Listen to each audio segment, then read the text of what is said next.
Can I ask you please to take your seat, please?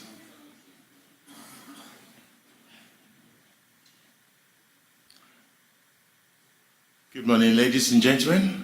For those who've been around for the last few days, it's been an interesting day. Today is the official business forum session for FIDIC. I'm your moderator for today. For those who doesn't know me, which should be a surprise, my name is Nelson Ogunshaki. I'm the newly appointed CEO for FIDIC. Before we dive into the main speaking session, which is going to be moderated by my colleague, Karen Reddy, it's my pleasure to introduce the president of FIDIC, Alan Benjamin. Alan, would you take the floor? Thank you very much.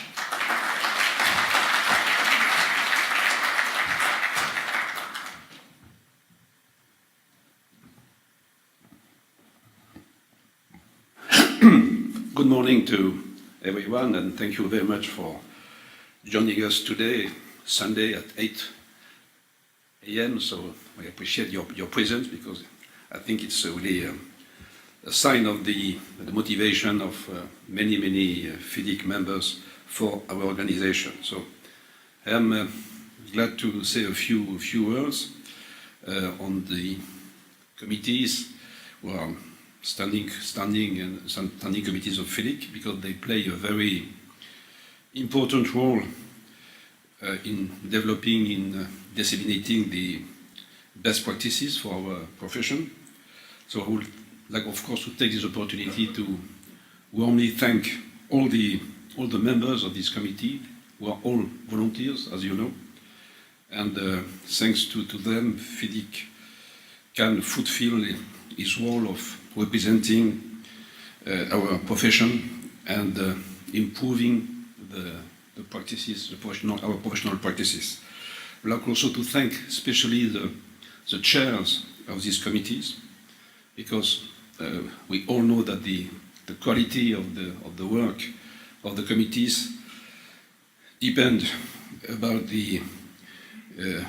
all on the commitment and the quality of the chairs. So many of them are here, so thank you, a very big thank you to all of you.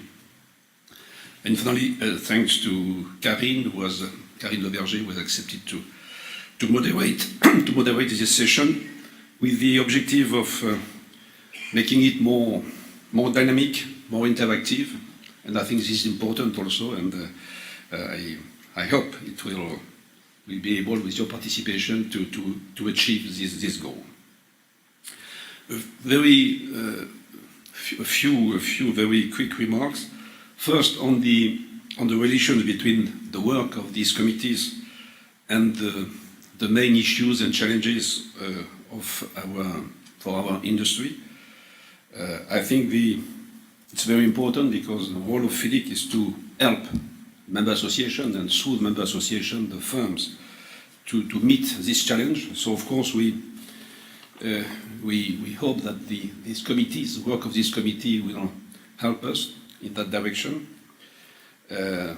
So we have made some thinking about these challenges of our profession last year, and we have transported that in a strategic plan. And I'll just recall the three first priorities of this plan. The first one is to lead the consulting engineering industry visibly and effectively. The second one is to strengthen FIDIC's position in the overall construction sector.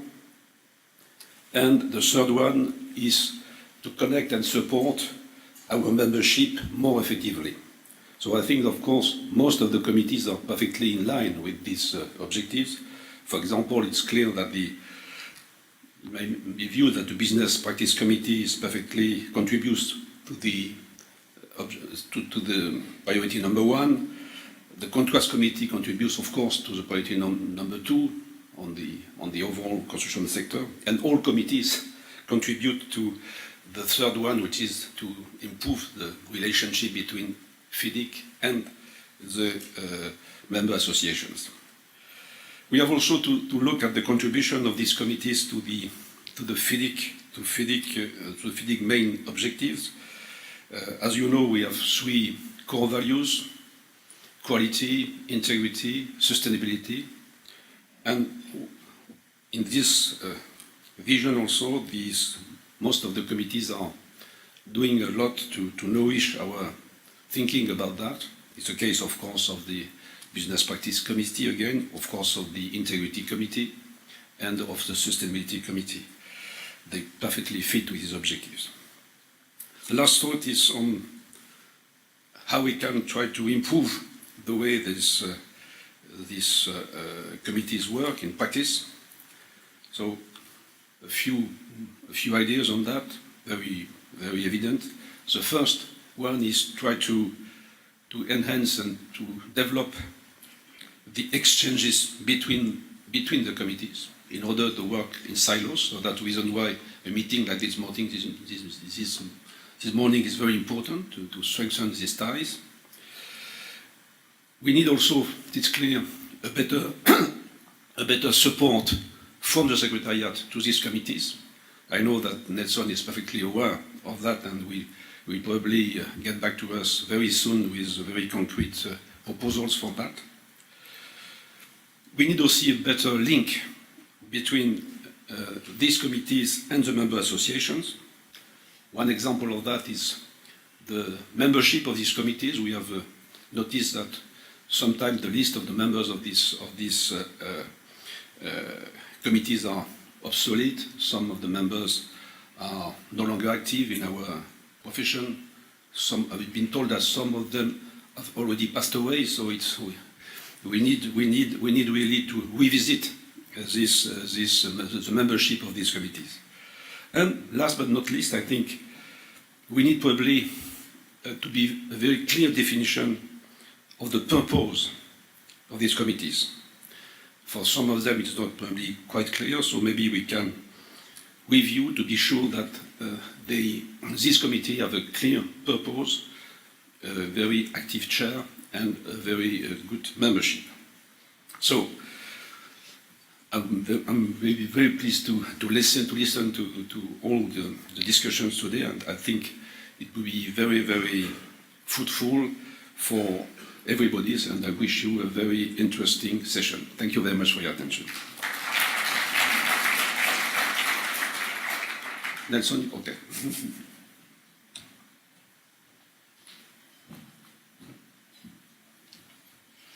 Thank you very much, Mr. President, for that warm opening speech. I think without spending too much time, since we've lost about 10 minutes, I'm just going to try and set the scene for today. And thereafter, I will invite my friend, Tori, to take the floor. The program today is actually quite interesting because this is the critical part of what FIDIC does. The President talked about the three golden principles: quality, integrity, sustainability. And talks about the need to have our committee efficient and effective in what we do. Those are absolutely critical cornerstone for our strategy for the future.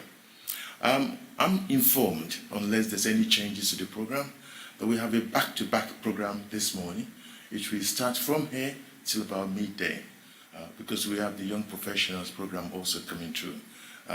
So please, feel comfortable. You will be served where you're sitting all day.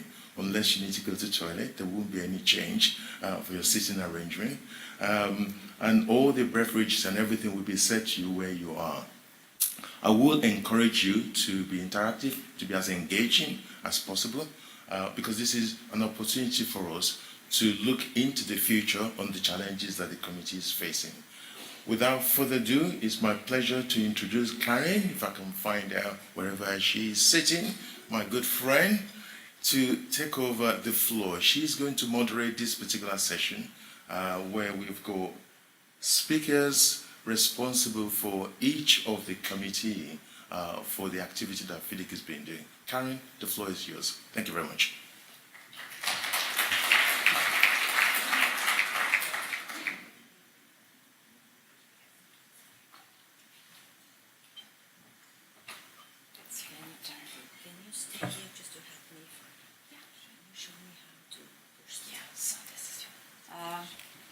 Okay, good morning, everybody.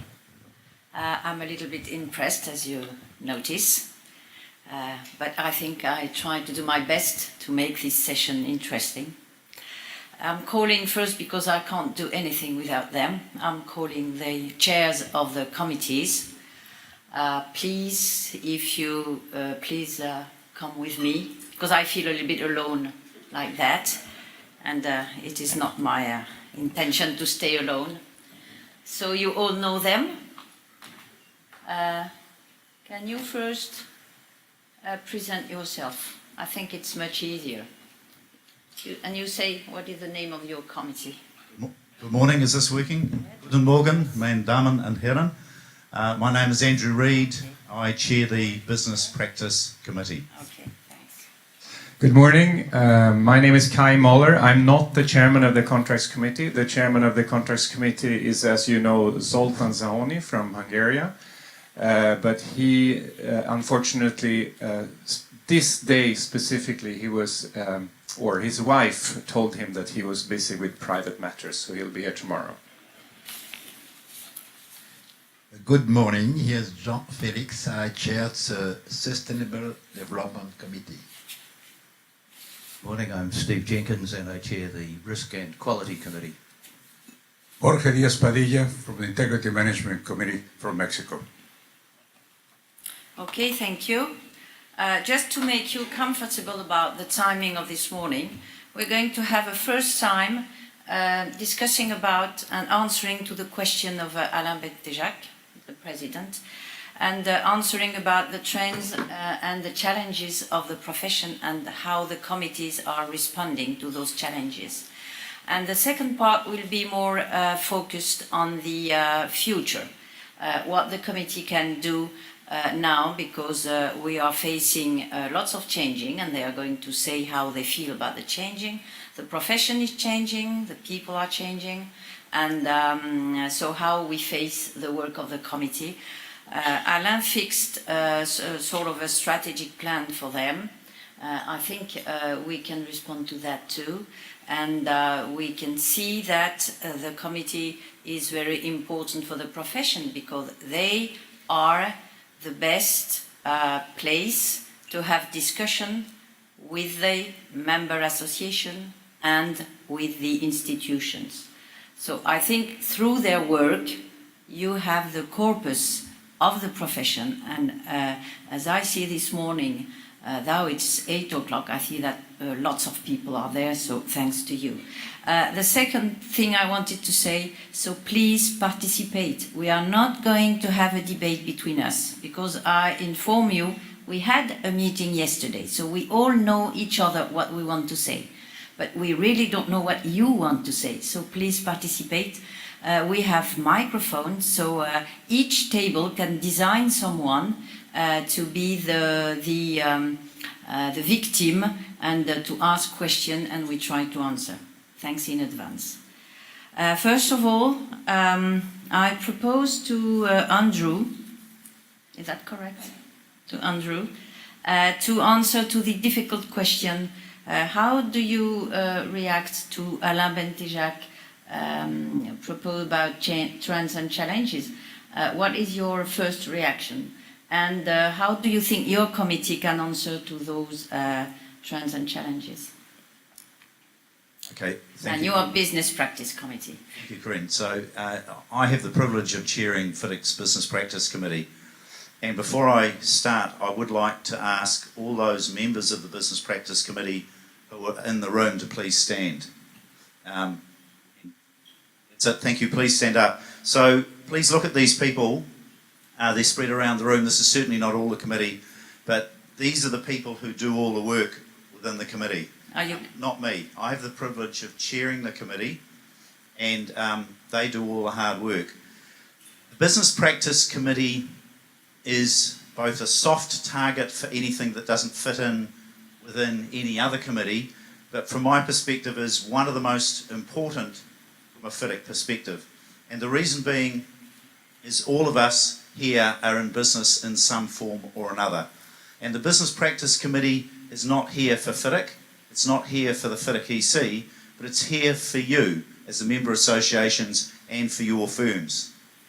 So that's one of the key things that Alain talked about, is considering the strategic direction of FIDIC, if we aren't doing what you need for you as a member association or for you, your members, then we're not doing the right job. So as the Business Practice Committee, we endeavour to anticipate the problems that you may face. We endeavour to anticipate the problems that your member firms face and try and provide guidance. So you'll see up on the slide there a very short purpose of the FIDIC Business Practice Committee. If I can simplify that down to a few words, we're here to help you with the things that you need in your business as a member association or that your member firms need. So we produce guides on best practice. We help you better understand the issues around selection of consultants. We've even produced a disaster management guide. We don't do these things just to keep ourselves busy. We do it because we think they are important in your businesses. What I would like to hope today is that you challenge us with, are we doing the right things? Are there things that we're not focusing on? Are there things that we could do better? Should we even exist? Should the Business Practice Committee even exist? Let's keep this as open as possible. I have one more thank you to make, and there may be more of these today. This is to Enrico Vink, and for all his efforts in supporting us as the Business Practice Committee and for all of you in the room. Can I please ask you to put your hands together for Enrico?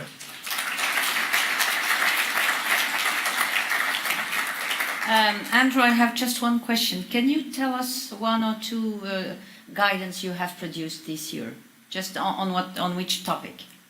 So we have a guide that was rolled out just a year ago with Mr. Kieran Kapilla, a selection guide for contractors.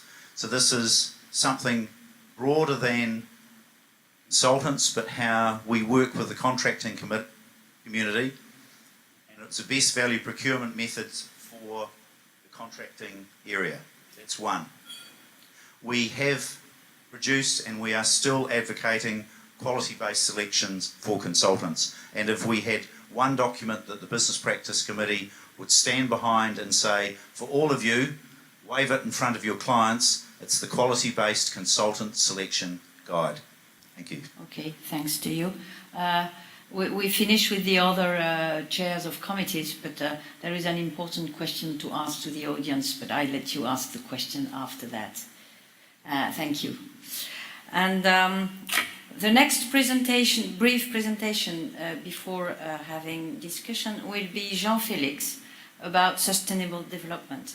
Yesterday at the DNS meeting, I had one of the DNS asked about the importance of having something about climate, because she felt, I don't know if she's here today, but if she's not, I'm speaking for her, about her proposal. She said it's very important, but I had the feeling, but maybe I'm wrong, so I will discuss with her with pleasure. I had the feeling that she had not read all the production of Jean-Félix, and you all know that the production is very important about sustainable development. So the point is to help the chairs and the committees and Nelson to have committees more efficient. The main point is I will ask you to say what you need in your firms, because it's an important question about sustainability, because I don't think Jean-Félix and the committee will continue producing documents if it's not really useful for FIDIC members and even for FIDIC visibility in the institution field. Jean, thank you for having just having a comment on your slide. Yes, thank you for this introduction. The Sustainable Development Committee strategy is based on 5 interlinked targets that completely fit with the 3 objectives that were commented by Alain some minutes ago, to make the consulting engineering more visible, to position it in the construction sector, and to link with the member association. As you can see on the slide, the first target is to identify needs and opportunities for the industry on expected market linked to sustainable development.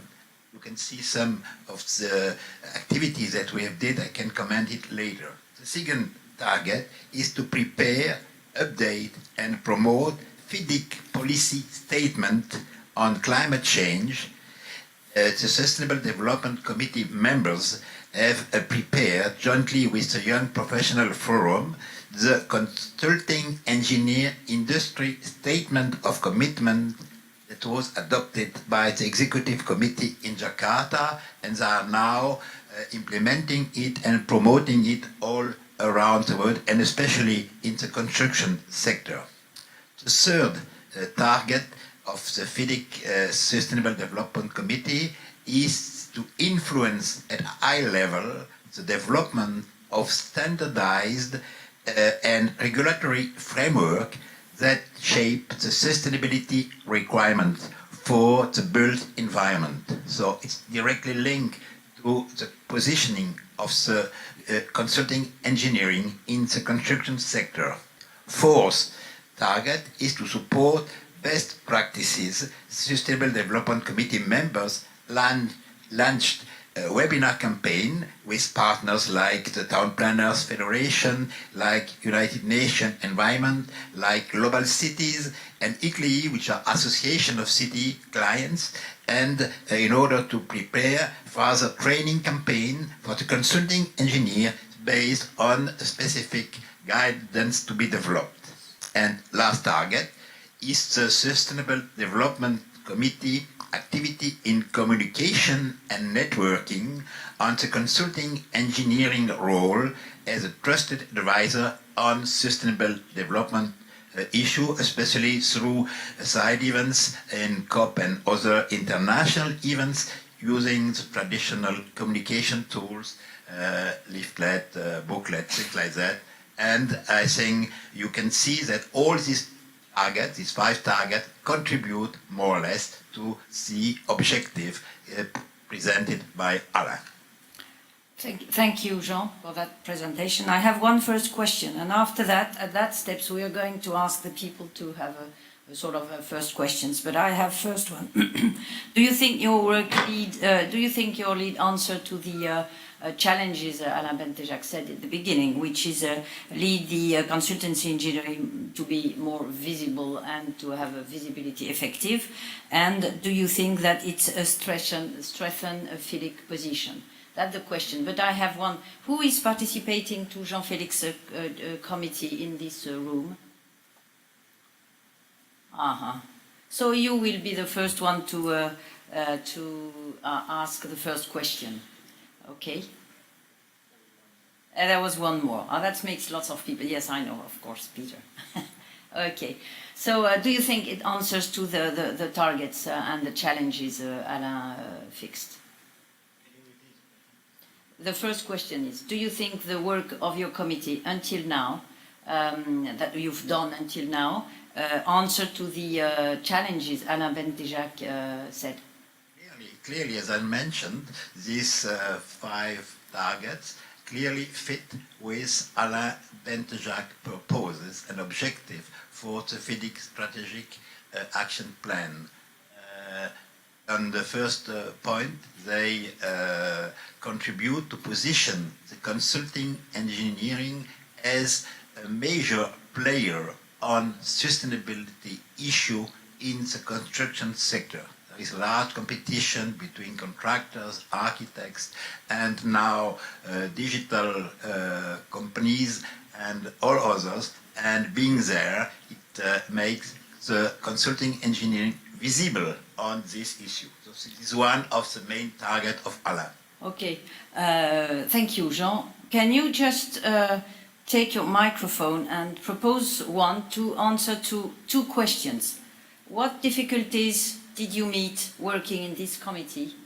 And what are your wishes for the future? How would you like to see the committee work? So if Jean accepts to give the microphone to one who wants to answer to that question. Okay, thank you. Jean, I have a victim here, consentante. Okay, can you? Okay, thank you very much. Much easier. Okay, so can you just tell us what difficulties you've met and how you would like to see the committee work? Okay, that's the word, yeah. And you present, please, Yeah, just say who you are. I'm Anders Persson. I'm working at the Swedish Association. So, working with sustainability issues in this industry is a challenge, to say the least. We are in the middle of being able to make changes in lots of different areas and projects, but to be able to take that position, we also have to have some type of voice and being in places where actually people listen to us. And I think that's one of the biggest challenges we have. There's also another challenge, and is that the question of sustainability is very complex and handles lots of different structures and competence within itself.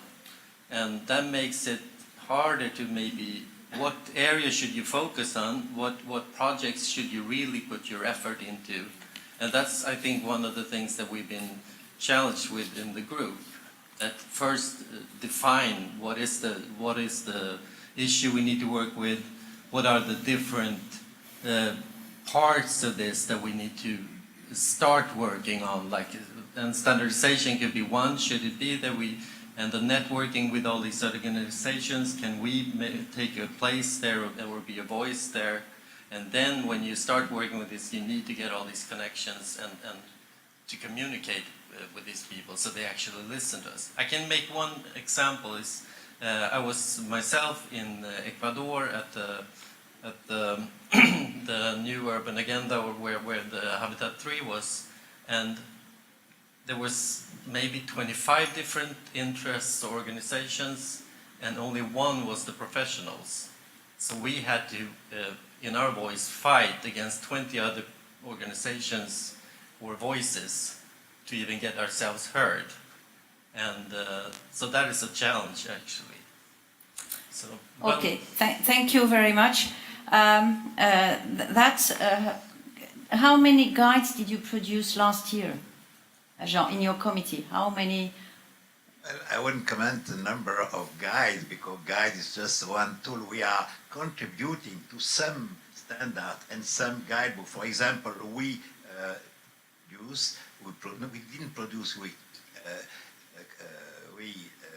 provided to United Nations a chapter on call for tenders in the document that is called Sustainable Procurement.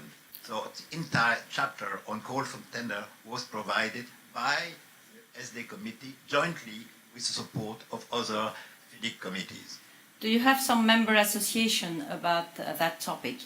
Is there any member association or a DNS who wants to ask a question about that topic? What are your needs? Maybe not.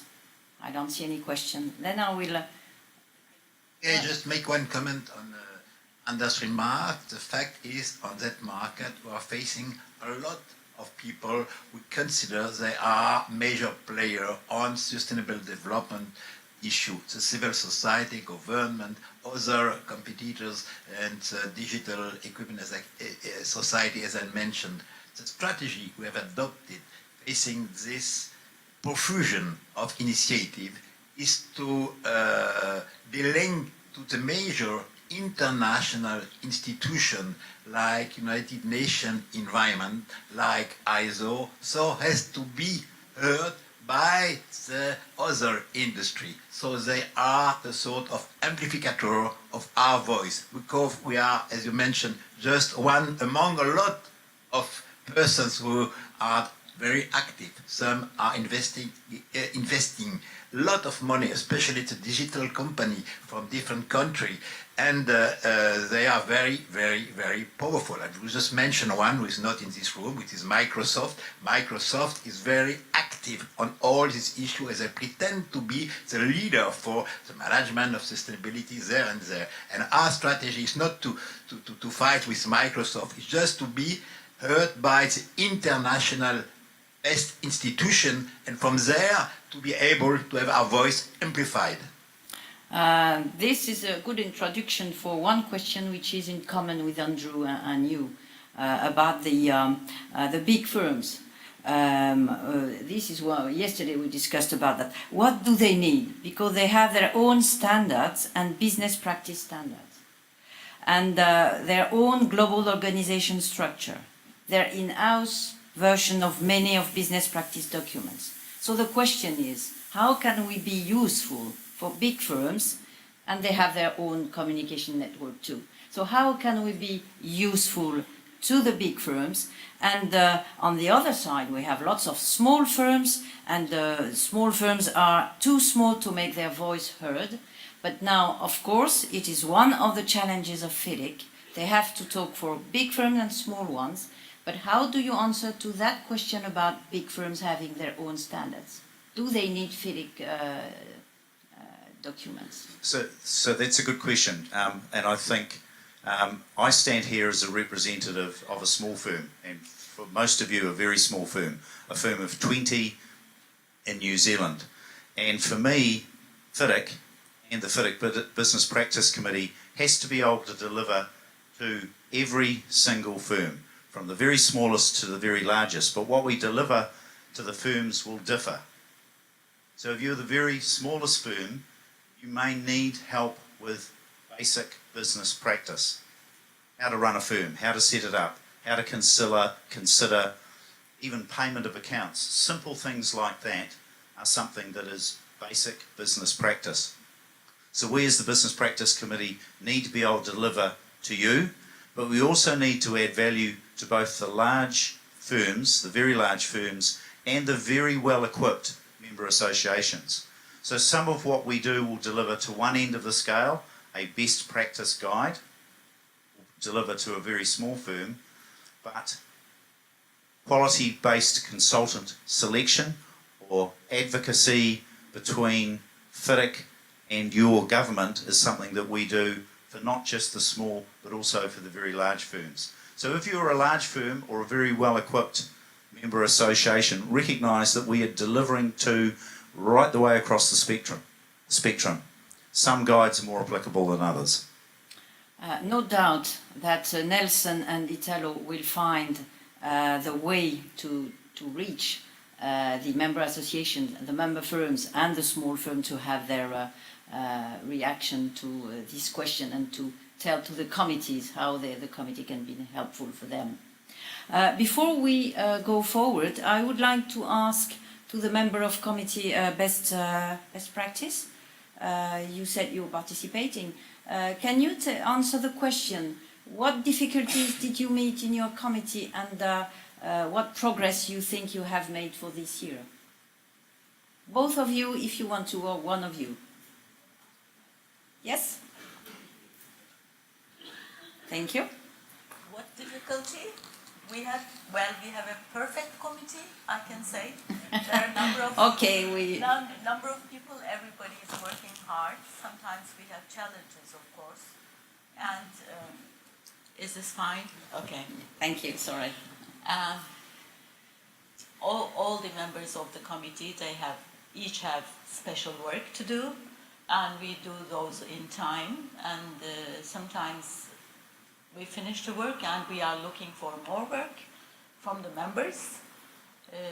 I'm closely in contact with my association also in Turkey. I was the past president also, and with the contractors in my country. So therefore, each of us are doing the work as required, in my opinion. And we have produced very important books until now, as you have seen. The challenges are some of our members have to wake up very early in the morning for the conference meetings, some of them very late. I'm the most fortunate one because it is usually midday in Turkey when we meet. Other than that, we meet every 2 or 3 months and we continue working together with pleasure. Okay, thank you.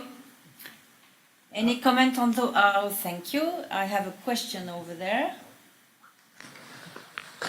If we can find you...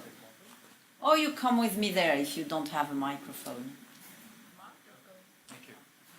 So I'm Chris Newcomb from Canada, and I'm on the Business Practices Committee, and I think the impression is being created that somehow these committees of volunteers have the responsibility to disseminate all of these important documents that they've produced somehow through the world to wider audiences. But FIDIC is much larger than individual committees, and FIDIC has more power and reach through its executive and through its secretariat. And my question is really to Nelson and to Alain, is could FIDIC be doing more to take these impressive documents that have been produced by the Sustainability and Business Practices Committee and connect with a wider audience, governments, world financial institutions, and disseminate that information at a higher level. And I'm thinking particularly, for example, of the construction procurement document that our committee put a lot of work into. And so far, I believe, we've been unsuccessful even in engaging the international construction associations to take an interest in that document, let alone a wider audience than that. And as a committee of volunteers, we have very limited reach and limited time to take that document and put it to good use. So again, the question is to the larger FIDIC, is could we be doing more to take this stuff that's already been produced and actually put it to work? Thanks, Chris, for this very useful commentary. This will be, of course, developed in the second part of this meeting, because it's about the future. And you just put the question on communication and network, and this is obviously one of the challenges Alain and Nelson and all the team of FIDIC has in mind. So we will take your question again if you stay with us a little bit more. And now, if you don't mind, I will ask Kai Müller for the FIDIC Contract Committee. This is a very, very important part of the activity of FIDIC. Everybody knows that. So, Kai, how can you answer to Alain about his challenges, and what is your view on the work of the committee? Okay, thank you. First of all, I don't think we have anyone from the Contracts Committee here today except me, because they're so busy drafting new contracts. But we will actually have a Contracts Committee meeting here, which we have 4 times a year. We will have one on Wednesday after the conference. Let me first just make 2 comments on the earlier topics. On the suitable for small or large firms. I represent a fairly large firm with 15,000 employees, mostly in Europe, but a little bit around the world except for North America. And no doubt, make no mistake, no doubt, we use FIDIC sustainability documents, integrity documents, business practice documents, not back to back, but definitely they work as a great source for us when we build or compile something new inside my firm. A very good example is we had, very unfortunate, we had one subsidiary debarred in the World Bank between 2012 and 2015. And of course, for those of you who have experienced that route, it's a tremendous job to re-engineer and rebuild your compliance, CSR compliance program. And for sure, the FIMS 1 and FIMS 2 documents for FIDIC they were very useful for us to see what the industry wants us to do and the industry expects us to use when you develop your compliance systems. And of course, the same goes for contracts. And then I want to, Chris, I want to comment on your question. And I've said this many times. I had the opportunity to be in the executive committee for 4 years in FIDIC, and I think, as you know, there's a very extensive training program around FIDIC contracts and use of contracts around the world. And I'm totally convinced that, perhaps not to the same extent, but definitely there's a big room for training activities, training business, if you like, by FIDIC around other documentation and guides from other committees other than the Contracts Committee. I used to say that Jorge's task group, integrity, could possibly as big in training activities as the contracts committee and its documents are, because there's a huge demand for how do you behave, how do you structure CSR compliance systems, basically how do you act as an engineering consulting firms within integrity. Anyway, that was a little sidestep.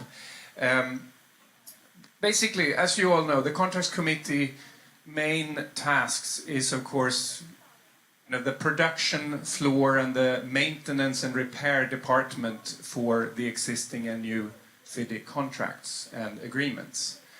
2017 was a very important year for FIDIC Contracts Committee because prior to that it has been a lot of work and fairly small outputs, I would say. But 2017 we did two major things which I hope you have recognized. One was that we issued a completely new and for the first time harmonized services agreement suite. And I think this is, as you know, the client consultant contract, the sub-consultant contract and the consortium agreement. And I think this is important, being a fairly small, three small documents. And I started this when I joined FIDIC Executive Committee. As an answer to what you brought up, many firms around us maybe not even use and get in contact with the works agreement, meaning the yellow, the red, the silver book. Many of us only works with the services agreement and use it as a help to don't bother about the legal stuff when we do our assignments. So I thought it was very important to start and complete and issue a new, up-to-date, recognized, harmonized suite of services agreements, which was done in 2017. And even me, in my company with 15,000 employees, we don't have our own services agreement form. We use FIDIC White Book as is, I would say. We have a few more sharper CSR compliance conditions, but other than that, we use it as is. The second big hump that we got over 2017, and this is, I have to recognize all the members of the committee and the task group, because it's been a tremendous job, and Aisha here has been heavily involved in this enormous effort, and that is, of course, to update and issue the new 2017 Rainbow Suite, the red, the yellow, and the silver book, which, as you can understand, I think someone said it very good a couple of years ago. There were a couple of very clever gentlemen and women, maybe back in the 1990s, that created the initial new Rainbow Suite, and it has been working perfect for almost 20 years. So it was an extremely difficult task to make them even better.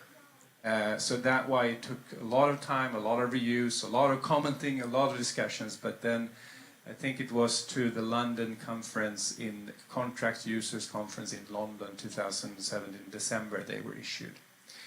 Anyway, so that is basically what the Contracts Committee is doing and what it has achieved most recently.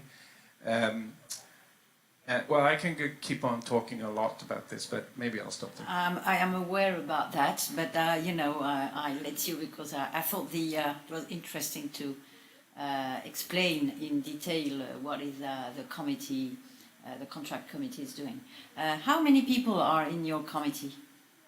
I think we're six, I think. Six people making that tremendous work. Yeah, but there are currently there are 5 task groups acting under the committee, and in each task group there is at least 3 or 4 or 5. So together, worldwide, at every time, there is probably 30, 40 people working in these task groups. Okay. Do you have a sufficient link with the member association or back office just to help you, or maybe you don't need anyway? Maybe you are sufficient. No, we need. Well, for many reasons. The two most important reasons, of course, the first one is, of course, capacity in the task groups and in the contracts committee. These people, like me, have other jobs and it's voluntary and all that. So we are, I would say we're continuously looking for new members to the contracts committee. But understandably, I don't understand why I am there, but understandably it's a requirement for a quite high level of experience and skills. But secondly, I think, so yes, we would like to have an even closer and more frequent contact with the MAs to all the time kind of scan the engineering firms, where do we have suitable possible candidates for the contracts committee. But the second thing which I think is important is more of a business perspective for us, FIDIC and the MAs. And that is that as business, especially in Europe, I would say, as business gets more and more cross-border, so UK investors or contractors or company clients does business in Norway, and Finnish clients go to Turkey and do business. Well, suddenly you're not kind of, it's not a clear case what contract form you are to use if you are a French contractor wanting to do business in Lithuania. So the cross-border, at least in Europe, definitely drives the use and the interest for FIDIC contracts, both services agreements and works forms. And that, to me, should be a trigger for the local MAs to market, even sell and represent the FIDIC contracts more actively in their home country. Is there an opportunity for you that FIDIC should more develop? It's about the FIDIC contract users, the conferences that are made, because it gives you the feedback of these. Do you think we could expect more conference users organized by FIDIC members, or is it just not a problem? It is a problem because I think it could be done much better.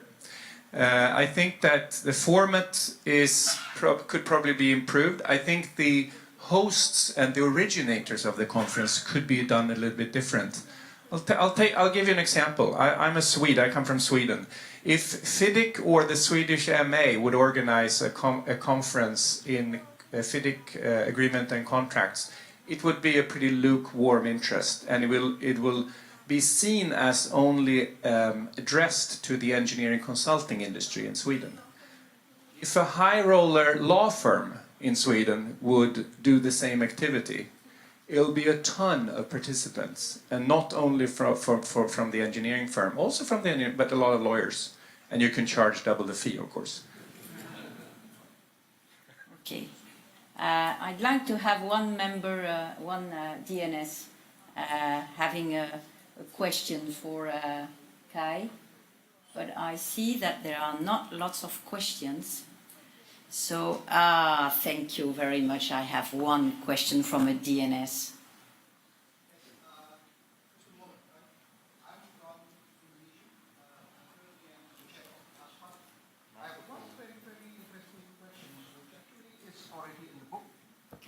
Yeah, thank you. Thank you. Now I can be heard. I read here, just verbatim, one of the most recent initiatives covered collections, of the extent possible of course, reliable statistical data about spread and penetration of FIDIC contracts in the international market. Are you done with that already, or is there any indication that I can show my governments and my colleagues and things like that, because I think we need more of this? Thank you. Thank you for that question, and the question is, we have a task group under the FIDIC Contracts Committee who has been given the assignment to try to measure how much FIDIC agreements and contracts are used worldwide.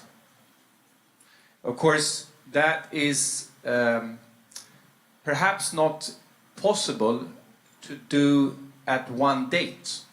But it's probably possible to get a trend over time. So you can measure it maybe every 6 months. But the key here is that the task group is currently chiseling out how is that measuring mechanism going to work? And I can see all of you are now starting to think, how do you do that?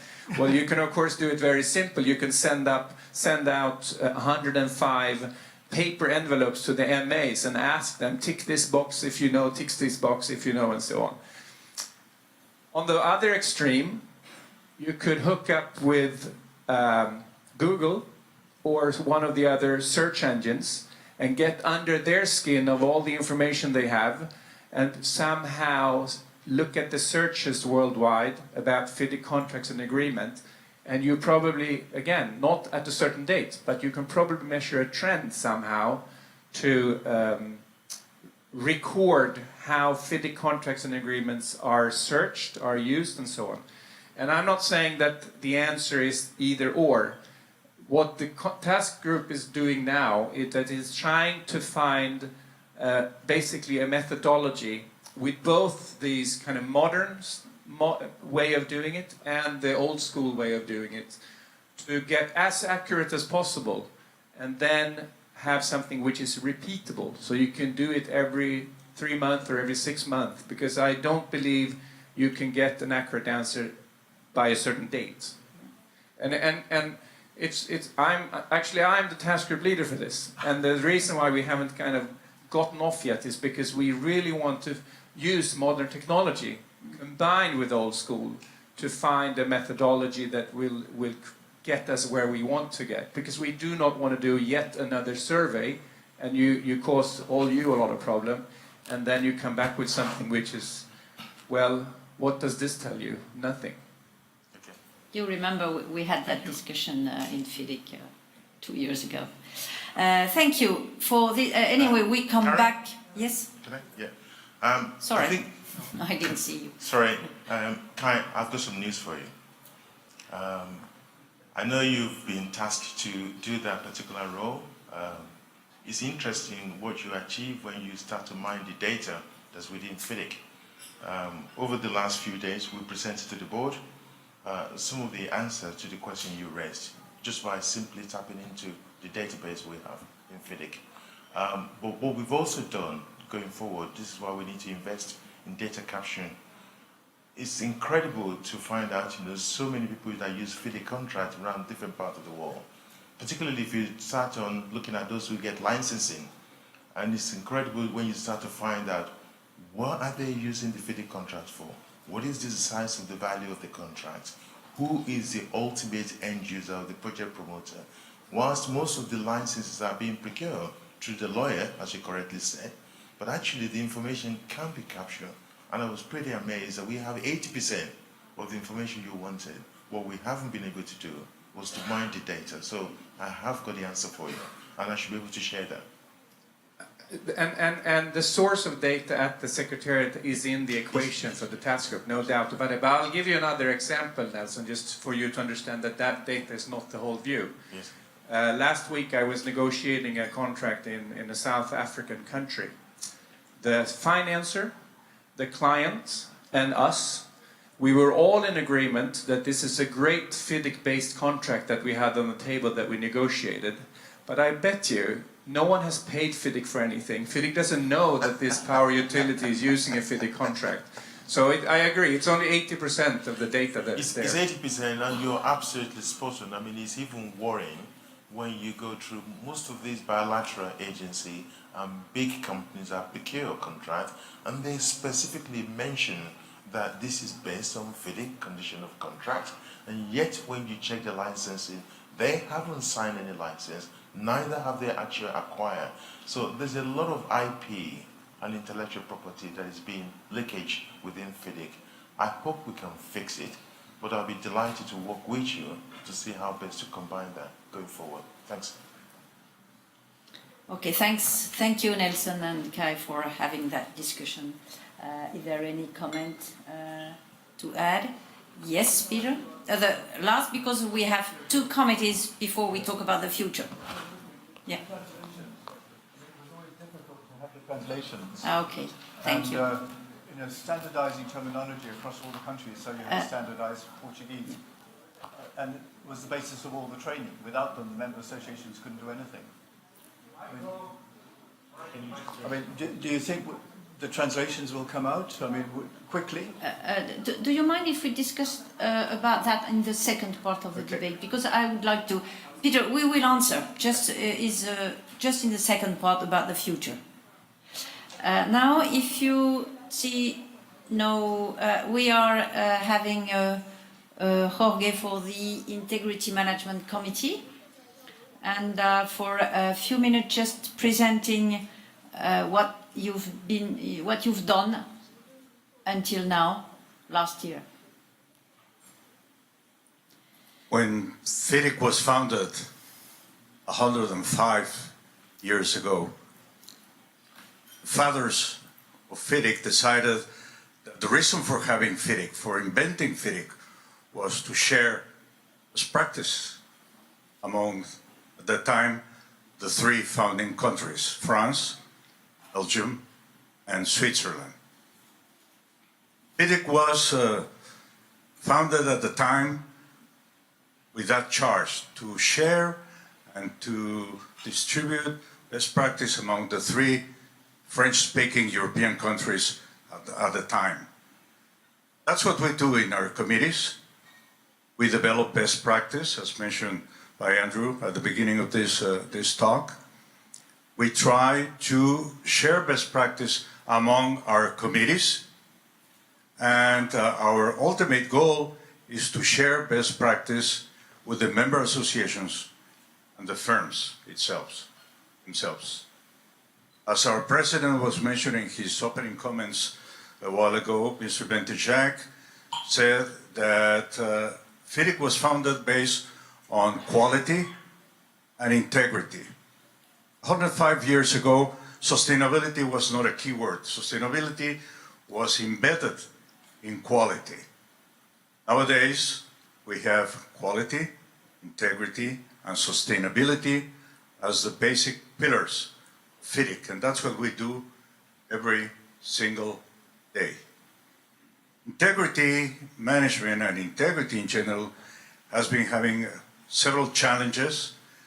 Integrity Management Committee is a young committee, has about 10 years of age, and we have been focusing our work, as the slide is mentioning, in the supply side of integrity.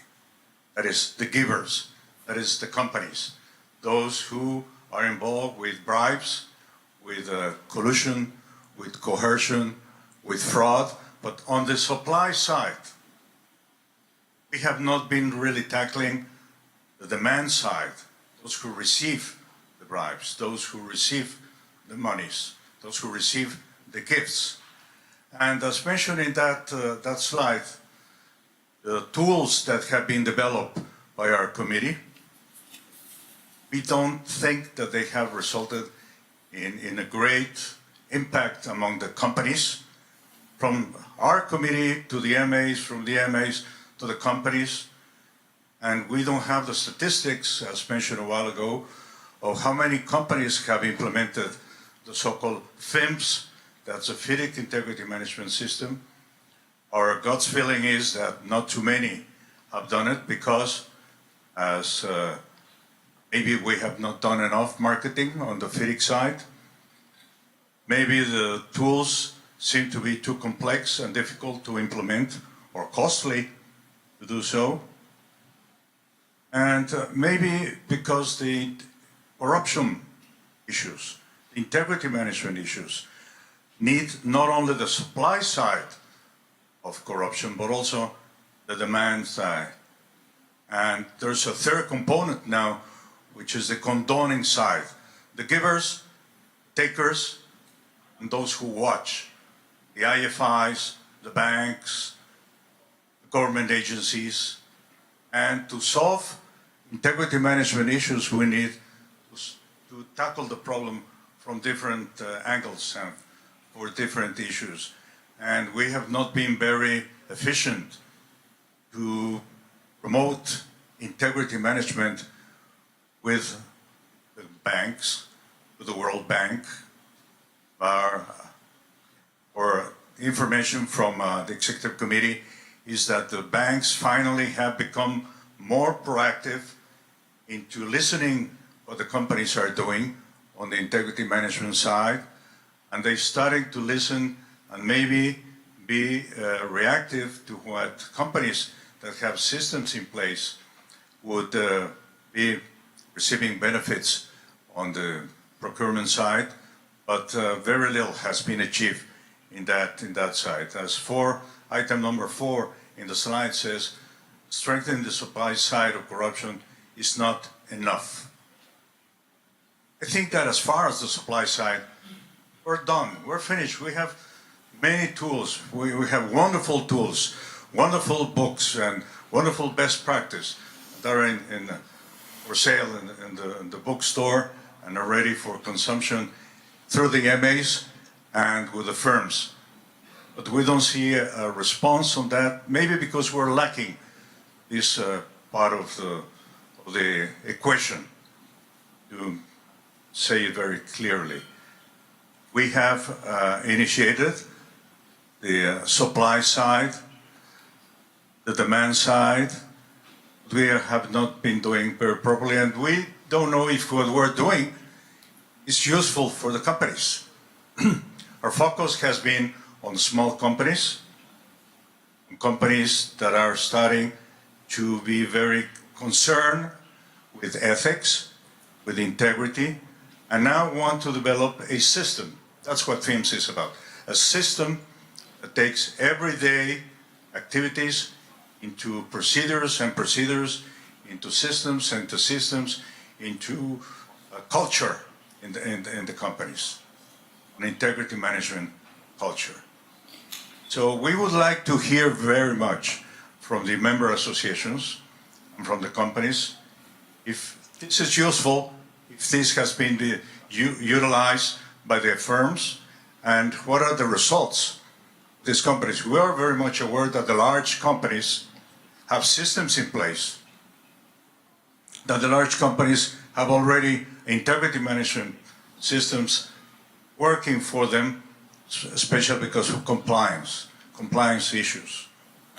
As you will hear in the last part of this slide, ISO 37001 is becoming a fashionable word, and many companies are starting to move in this direction, compliance, because they have been punished by governments or banks, and now they think that moving into the ISO 37001 can be an answer to integrity management issues. It's not enough, especially because 37001 is focused to bribe only, not to corruption in general, but to bribes only.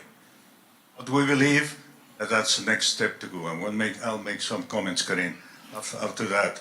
At this stage, I'd like to stop here and request from the member associations, those being present in the room and those who are not here in the room, that we need, the committee needs to hear from them. We need the response. We need to listen if what we're doing is on the right track. We need to understand if what we're doing makes sense to them, especially for small and medium companies, and we need to learn if we're moving forward in this direction. Because the tools are ready. They're ready for you, they're ready for your companies, ready for your member associations, but we don't have details if they are being used at all, or they're used poorly, or they are used with a lot of interest. We don't know. We know what's happening in the companies. Thank you very much for this brief presentation. We keep the debate for the second part because you expressed that assimilation is very slow. So I suppose we could discuss later on how to make better and how to improve this situation about your work. And now the last, but not the least, Steve. You have 2 minutes just to, as usual, you know, you have 2 minutes to present your, I'm precise, to present your work in response to the challenge and the target expressed by Alain in the introduction. Thank you. Okay, yeah, Steve Jenkins from New Zealand as well, and chaired the Risk Committee for some time. We used to be the Risk and Liability, we are now Risk and Quality. And dealing with quality quickly, we support the ISO 9000 program, and that is something that grows every year and is improving and is ready and available and used by a lot of people. On the risk side, risk management actually weaves its way through the work of every committee. There's risk associated with every element that we work on, and if you go through the list of priorities for FIDIC, we probably touch on most of them, on risk reduction and integrity, on global institutions, sustainability. We haven't done a lot of public work in the last year or a bit, only because I think risk, our role in risk should actually be very forward-looking. And you'll see on the slide there are 3 points there about things that are growing out there in the risk business.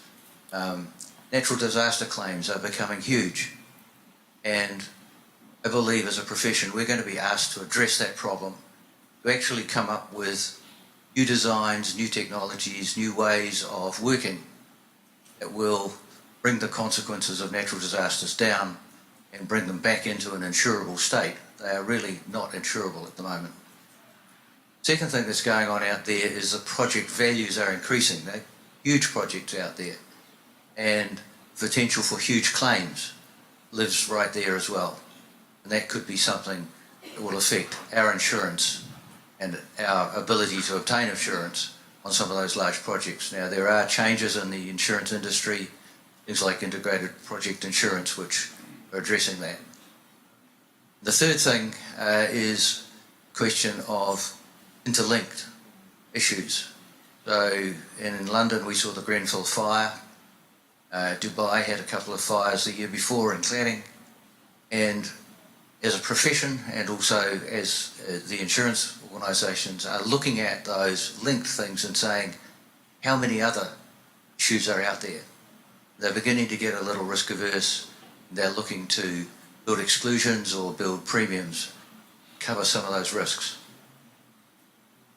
I think you've got some problems on the horizon, some big ones which are wider than industry, but we'll be asked to contribute to them.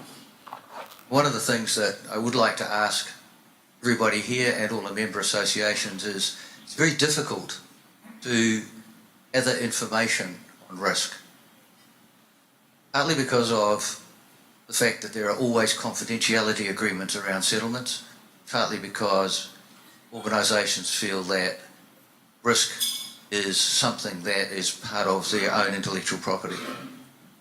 And I think we need to put some mechanisms in place to try and do that, and I see the member associations as being Chinese wall, if you like, that allow local organisations, local people to comment through to FIDIC to provide some view of what the risks are. So we really need to move on, I think, Corrine, to the interactive part of this program where you can tell us what you want or how you can help us, because particularly for the Risk Committee, we started off dealing exclusively in the insurance area. You've moved across. I agree with Kai, there's a huge capacity, there's a great hunger for training out there, particularly in some of the less developed countries. The risk is not a concept that they're familiar with, but really valuable for their business practice and their growth. So we need your help. We need you to tell us what is happening out there, and we can respond to it. Okay, thank you very much. Now you've all heard this question, help me. So I hope it will be the next question, how the EMAs can help you in your task. Now we finished with the first part of this meeting about the situation of the committees as they exist. And now we wanted, with the chairs, to share with you, so you will be participating again, and answer 2 questions. All of them told me in preparation that the industry and the consultancy engineering is facing changes. That is not a surprise, probably not for you. Facing those changes, how committees can adapt, and that's more for the future. How can they adapt their tools, their work, their task, and the communication with the firms, and the communication with the associations? That's the first question we have to answer. And the second question is, do we need to improve the efficiency of the committees? And if yes, how can we, on what shall we focus? What are the priorities for the next 2-3 years, as you want? What will be the priorities? So that's the two questions. First one, facing changes, how committees adapt. Now it's up to you. Who wants to answer to that first question? And straight away after the chairs, there will be question with you. How do you think the committees should improve or change their documents and their work? Thank you. I have two first victims. I'll jump in first. Andrew, you're the nearest. So the world we're living in is changing dramatically, probably faster than it has ever changed before. And that's not just with the technology that we're all seeing and the challenges and the opportunities that technology brings, but our role as consulting engineers is dramatically changing as well. And I believe if we don't step up and start doing some of what we currently do a hell of a lot better, and also pick up some of the work that we've given away to whether it be architects, project managers or accountants, we may not exist in 50 or 100 years' time. So we need to change our focus from the short-term view, how do we deal with contracts today, how do we deal with best practice today, to start considering where do we want to be in 50 or in 100 years' time. So part of what the committees need to look at is what are the things that are happening out there that might change the world that we're in, and how can we work better? I think if we looked at the detail of what each of us as committees produce, within our little silos, we do our stuff very well. What we're not good at, but we're starting to improve on, is working between committees, sharing information, but also sharing information with you. I would guarantee that no one here in the room has a really good handle on all of the stuff that we do. And yet, around the world, we have to be the best placed people to know what FIDIC produces. So we need to start looking at the world maybe with a different view, looking at the world and assuming that the world does not just want us, but that we need to start really delivering solutions. So as committees, we are now working more closely together. We are meeting once, twice around the year. We're doing more inter-committee projects, which leads on to question number 2. Corinne's not here, so I'll jump into that. Should the committee structure that we currently have change to something that's more based on projects, that's a bit more nimble, a bit quicker at adapting to the problems that are out there? I'd be interested in the other committee's chair's thoughts on that. As Corinne has gone, I'm happy for the next person to have a chat. Dive in, Jean. Trying to mobilize the DNS. Henry, could you accept to answer to Andrew or to ask a question just about what DNS expect from the committees for the future? Yes, please. Thank you.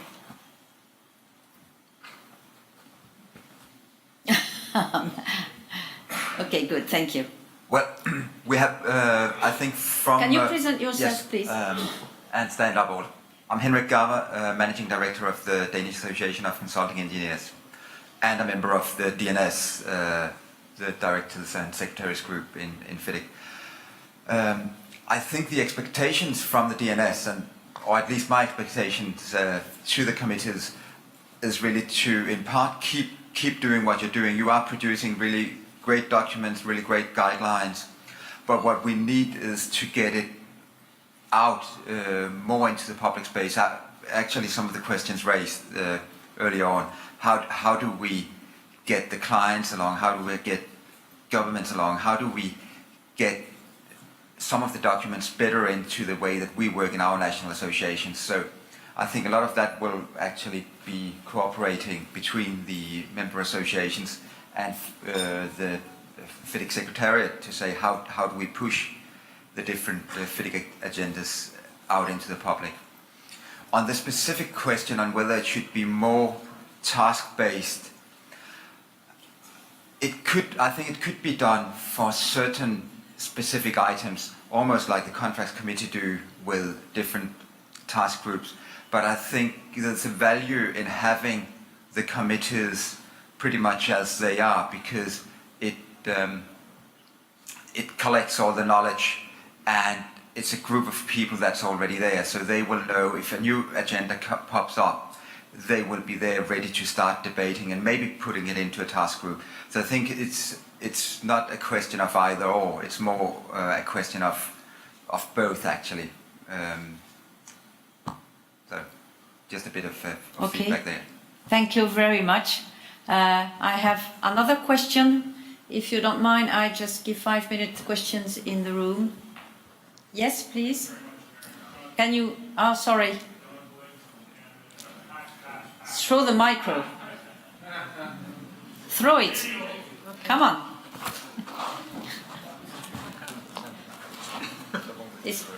Yeah, you're good. Basketball. You're very good in basket. You should try. I have another dimension of the demand, if you like, a non-DNS dimension, but one that's important nevertheless. For about the last 4 years, Greg Stamopoulos and I have worked very hard to institute the FIDIC Certified Consulting Engineer Program with a pilot activity in China. What this amounts to basically is taking the FIDIC body of knowledge, which is the collective output of this group of committees sitting on the stage, turn it into courses and give courses to the industry in China on how to be an international consulting engineering firm. The courses last 3 weeks full-time. This is a non-trivial investment in time and effort. At the end of the courses, the individual candidates are required to sit 2 days worth of examinations. If they're successful at the end of that period of time, they become a FIDIC certified consulting engineer. That's only step one. Step two is that to maintain that certification over a 3-year period, they have to attend FIDIC conferences, attend other relevant conferences, write papers on the industry, and generally remain active and knowledgeable about the things that they have have learned. Now, in order to do that, they need to have some source of the changes which are coming out from the various committees. So at the time they take the course, the time they do their exam, the FIDIC body of knowledge is in state A, but between that period of time and approximately 3 years later, the output has changed, new things have come up, they need to be educated in that delta consideration from one to the other in order to maintain their certification. So my challenge to the committees, since all of you clearly don't have enough work to do, you're all still standing upright, so you're not bowed over by the weight of your responsibilities. My challenge to you is this: when you produce something new, we need your help in changing the course content, and specifically your help in identifying what is new, what has changed since the last relevant document you produced on this particular subject, so that we can efficiently train this group of people and help them maintain their certification. And the demand from countries other than China, by the way, is growing exponentially. So this is a non-trivial exercise that's going to require a huge amount of effort. And please, gentlemen, why are there no ladies amongst you?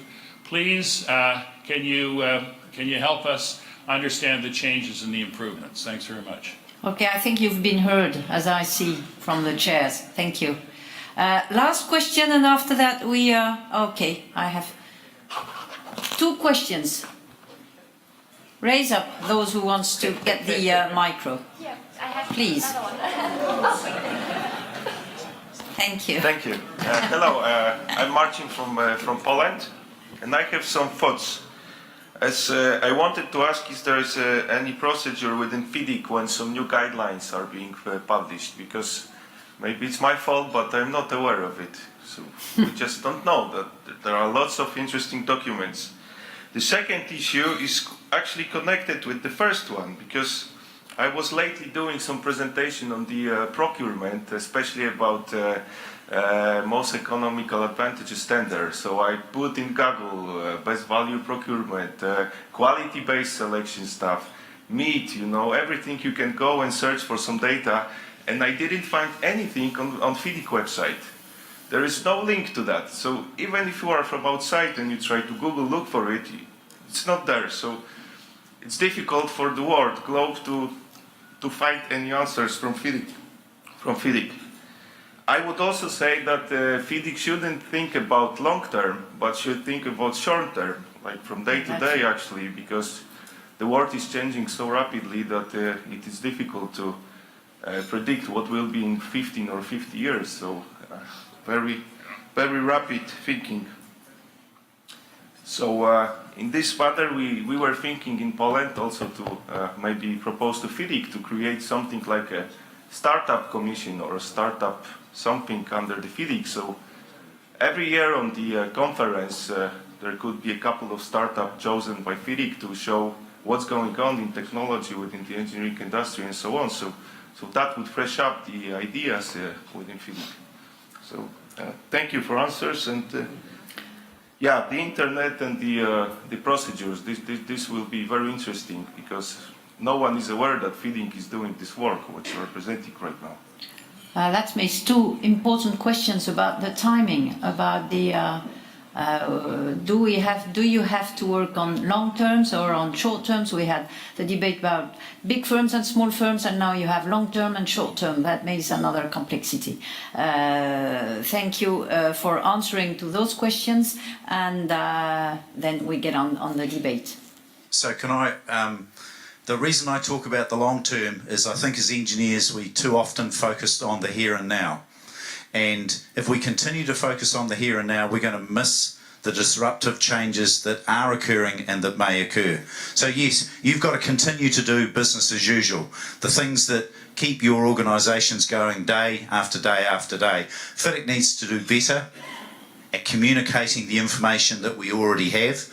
And I accept that in terms of the FIDIC website, you should be able to search a lot more easily and find under basic search terms the information that you're looking for, so we can look at that. But don't lose sight that if we continue to do what we've been doing for the last 105 years, we may not be here in 20 years' time. So do your day-to-day stuff, but think about the disruptors that could happen to our industry. Technology being one obvious one.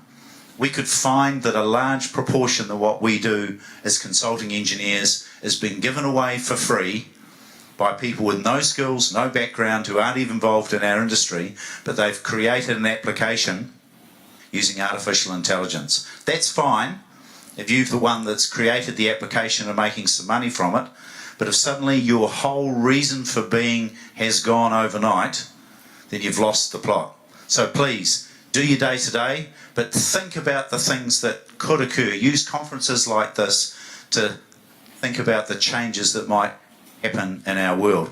Even with the political changes, Donald Trump, Brexit, the change in society to a populist-based regime is changing the way that we will do business. We can't ignore that. So those would be my comments. Jean and Kai, do you agree with this answer?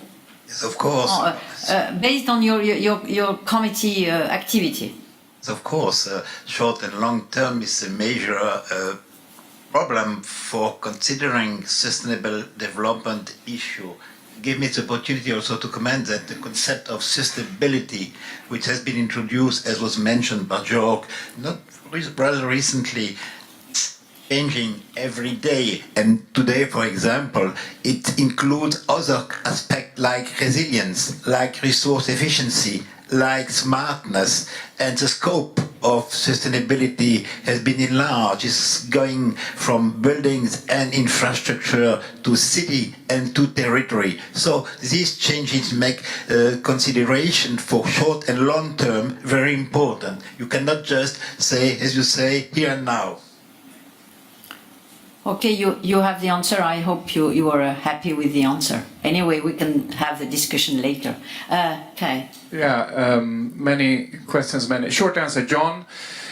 Just to give an example, the new Rainbow Suite, which was issued 6 months ago, immediately by both the Contracts Committee and the Lawyer Society out there, there was many papers about the difference between the old and the new suite.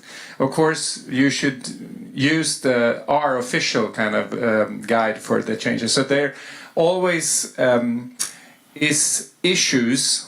We're always issuing what is the difference with this new one and the old one. About the procurement, I think the question was, is there anything on procurement from FIDIC? And when I start, was that the question? I said it is difficult to find. Okay, well, when I started in this environment, my opinion, one of the best documents that FIDIC has issued was called, what is it, Enrico? Public Procurement Guideline, was it? Procurement Guideline. I think now it's getting pretty dated because I think it's more than 10 years old, but it's in the bookshop. It does not have the latest procurement components that time has brought to the table, of course, but it's a great guide written by some old fellows that has worked, basically compiled 40 years, their whole career in how to do procurement. And the second question you have was guidelines of our documents. As for the contract side and the bigger kind of productions such as the Rainbow Suite, there is always a guideline document issued following the actual contract forms itself. And as we speak now, the guideline guiders use for the new Rainbow Suite is under production, but that is quite a significant job as well, not only producing the contract forms as is, but also the guideline, but it is under production right now. Thanks. Okay, now I get on. You have 3 questions for the audience, okay? Can you ask the first one, and we try to find someone to answer? Should I answer it or should yes, they answer please. it? That's your question. Should I read it or should I answer it? First you read it and then you answer but I want to give the opportunity for someone to answer to that question. Yeah. Can you get on? Well, the question is, can you identify specific benefits of having FIDIC model forms and contract agreements available for your member firms? If yes, can you mention some? So who can mention some benefit? If no, what is wrong? That's an interesting question. No one. What is your conclusion if no one can answer to that question? I'll answer on behalf of the audience then. What are you thinking? So from my perspective, FIDIC's model form of contracts are one of the key fundamentals of what makes FIDIC important around the world. If no one's ever heard of FIDIC, or if they have just heard of FIDIC, they have heard of FIDIC through the use of a FIDIC model form of contract. So I think the dissemination of what FIDIC does around the world has been primarily through the contracts that it produces. So I think in New Zealand we don't use FIDIC's contracts in the main. We have our own contracts, but they are very aligned to FIDIC's contracts. If we didn't have strong contract positions in New Zealand, we would use nothing other than the FIDIC model form of contract. So keep producing them. Yes, please. Thank you. Tony Barry from EC. I'd make the very possibly obvious statement that standardisation, if I can call it that, of thinking, standardisation and consistency of interpretation leads to far greater certainty in the delivery of infrastructure projects.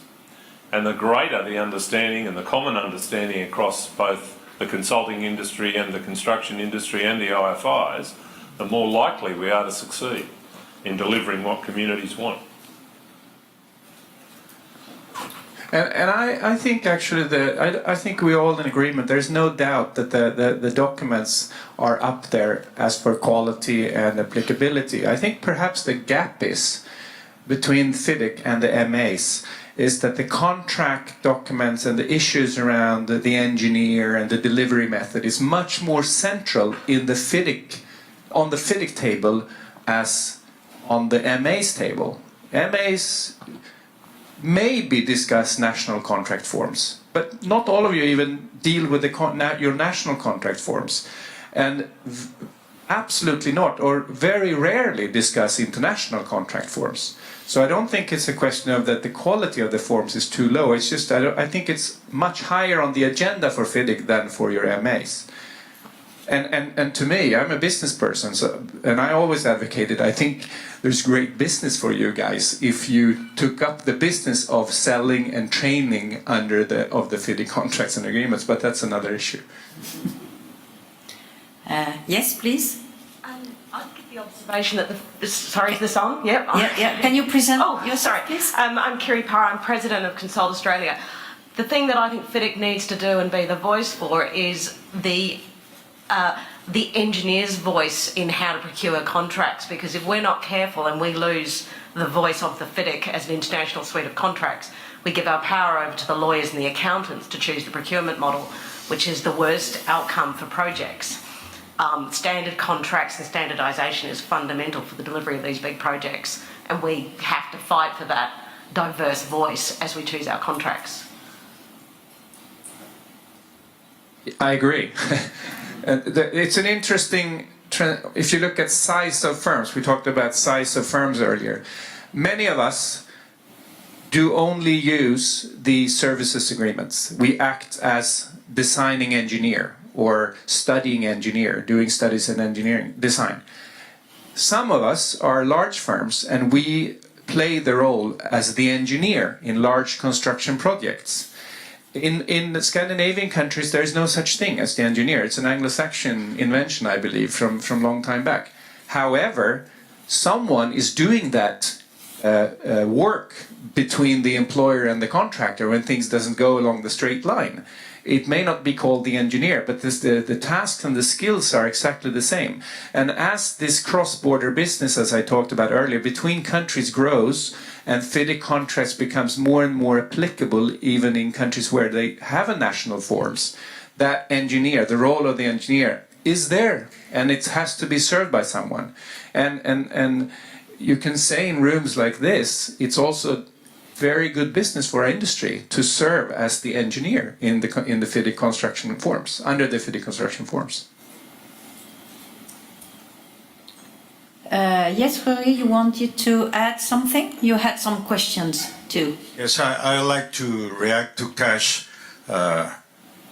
Second bullet, no, in his slide before the one I'll be making some. Can you go back one? Oh, sorry.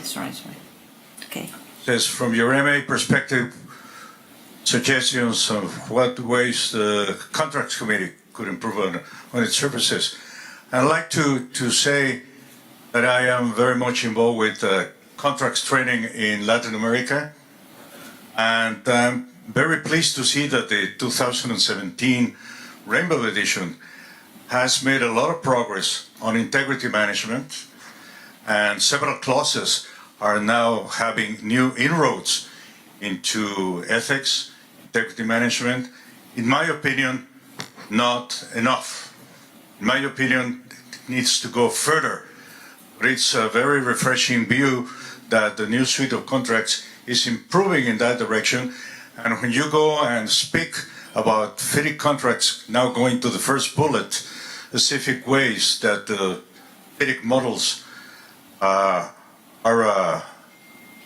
bring benefits to the rest of the firms. In Latin America in particular, corruption is a major issue.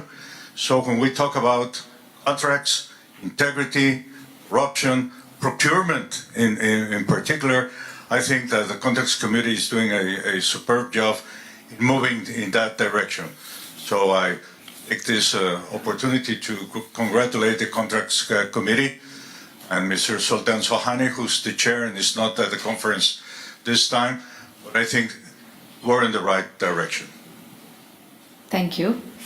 There are any questions in the room? I see one hand raising and another one. Okay, good. Where is the bowl? Yep. Michela Di Racca from Italy. I think we have tackled now a central point that is the importance of spreading FIDIC contracts in different countries. And it's true, as a member association, we have an important role in finding the way to develop the use of FIDIC contracts. But we have a lot of difficulties in different countries because maybe local legislation is not aligned with FIDIC contracts.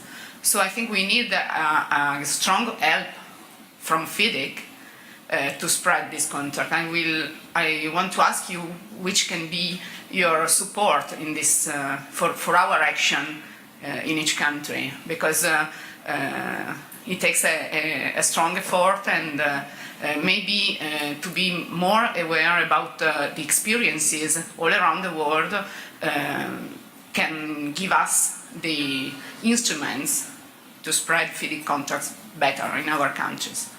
Thank you. Thank you. We ask all the questions and we see how to answer after that, because we don't have much time now anymore. Who is raising hands? Yes? I have two persons here, please.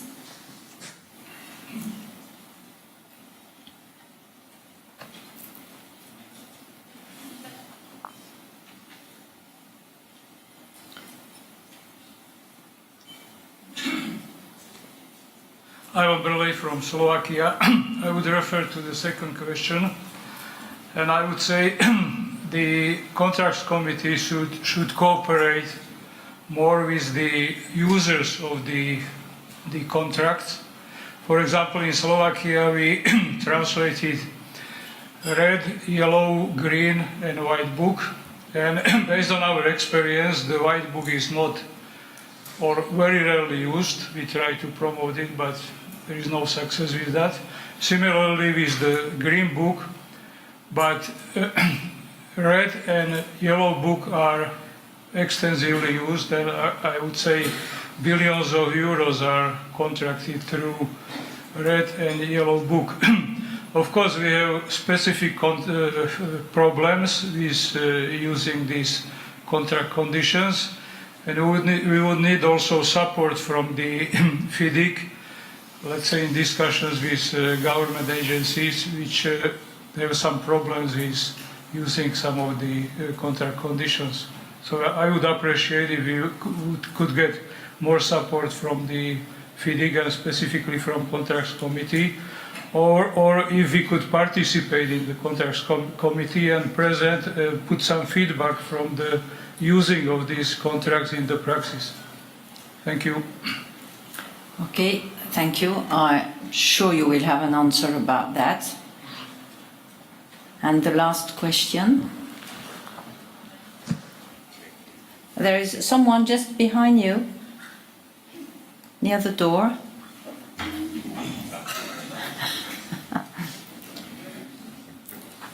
That will be the last question before you can all give a short answer.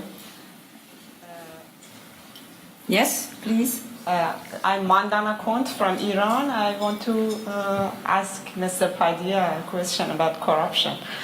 As you may know, Iran is facing a lot of corruption right now, and our money has devalued 1/4 during these 3 months. And my main question is, what if FIDIC, because now all the FIDIC contracts are done by governmental consulting engineers, not the private sectors, and it's only in their hands, and the private sector is nearly dying or surviving in a bad way. Is there a chance that FIDIC will have a blacklist for this kind of use of contracts, or I don't know, for integrity management system? Thank you.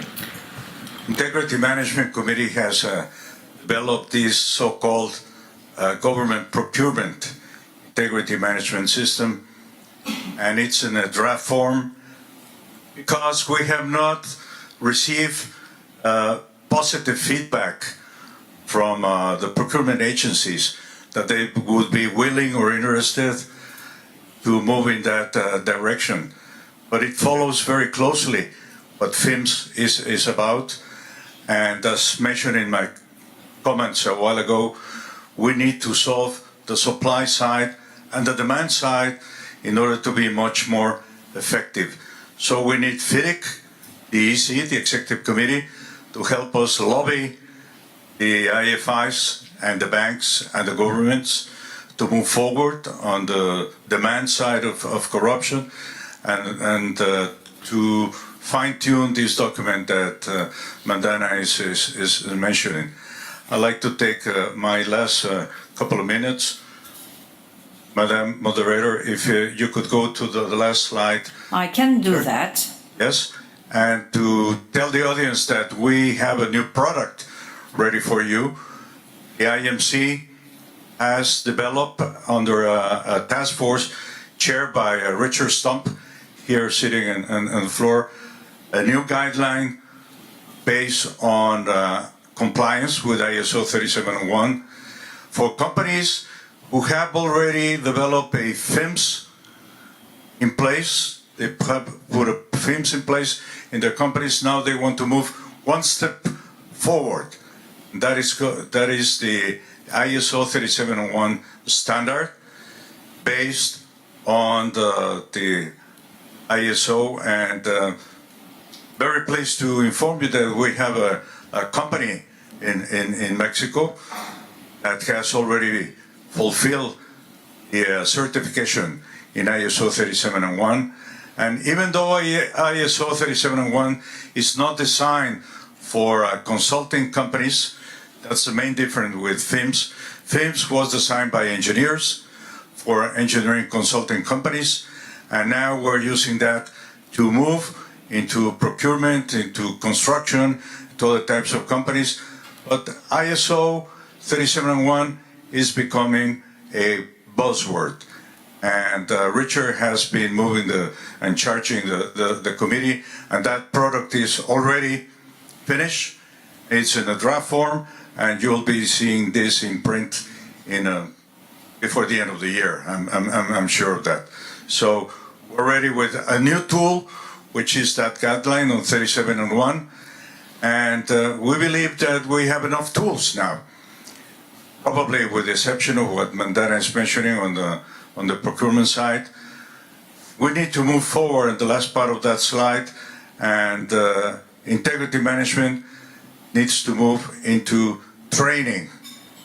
Training, we believe that training is important. We believe that the MAs have reacted to the IMC and to FIDIC by saying that they want training on FIMS, training on ISO 37001, and we don't know the details of what type of training should we make. Tony mentioned to me, we had a long chat in Lima about training, and he's very supportive of online training, and I think that's an excellent idea, but we need to have definitions from the member associations, from the companies, and from the executive committee, of course, on which is the way to go. Tony? I see. Yes. Without using the microphone, if I can just suggest actually one of the things that every committee could do is have a training task group. That might link up and help John solve his problem as well. I do commend that idea to you. Thanks for the proposal, and I'm sure that Nelson heard that. Now, I just want to be sure that everybody could ask his questions. Yes, I have two there. Thank you. Monsef Ziani from Morocco. I'd like to make two comments. The first one is related to FIDIC contracts. I think it is really unrealistic to think that FIDIC contracts can be applied in some region of the world for two main reasons. The one is the language. We don't have it in all languages. And the second, they are very far from local regulations. So what I suggest in these regions is that to make FIDIC contracts known so that the public officials can be inspired and introduce some golden principles in their regulations. And I'm thinking essentially of some articles that are in favor of our industry. The second comment I would like to make, we have been complaining of the lack of involvement of our MAs in FIDIC committee's work. I propose, I know that all the groupings, GAMA, FIPAC, FK, ASPAC, have almost the same committees with the same subjects. So maybe we can automatically have the chairman of these committees in regional committees, member of FIDIC committees, to make a relationship with groupings and then with MAs. Thank you. Thank you, Monsef. I think it's a very interesting proposal. Yes, Kevin, can you catch the micro? So I'm Gavin English. I'm on the executive committee, but I also run a relatively small business in the UK of about 200 people. I think there's a couple of points here which Jorge made, which I'd just like to emphasise. 37,001, there's 2 companies on the executive committee who are registered certified to 37,001. Reza's company and my company. And I think for FIDIC and for integrity and worldwide, we should be thinking that external certification of a business is perhaps a way we want to be moving in terms of procurement. Integrity is damaging our industry worldwide, and I think that's one way perhaps to pick up some of that. The other point I'd like to pick up on was on the training side. You know, our businesses are not about systems, they're important, but they're about people. So it has to go beyond the system to the people and the culture. Thank you. Do you still have a question, Georgiana? Anyway, you have the micro, so it's always something. It was more of a comment to what Kai said earlier. The more developed countries have strong MAs, and they focus on the consulting engineering industry as such. Where the developing, and they also have national standards. Most of them have national standard contracts. The rest of the world, the developing part of the world, do not have a national standard contract, or they come after a certain type of regimes that determine an exchange in culture and circumstances and an alignment to the more modern world. So we have actually become, we set up associations and become member associations via the works contracts, the red and yellow in particular, which were brought over by the various IFIs or by EU in Central Eastern Europe, for instance. And for us, we learned about FIDIC as contracts. Then we found out that they actually do more than that, and it's about the consulting engineering industry. And that's how we started to look at other things that FIDIC does.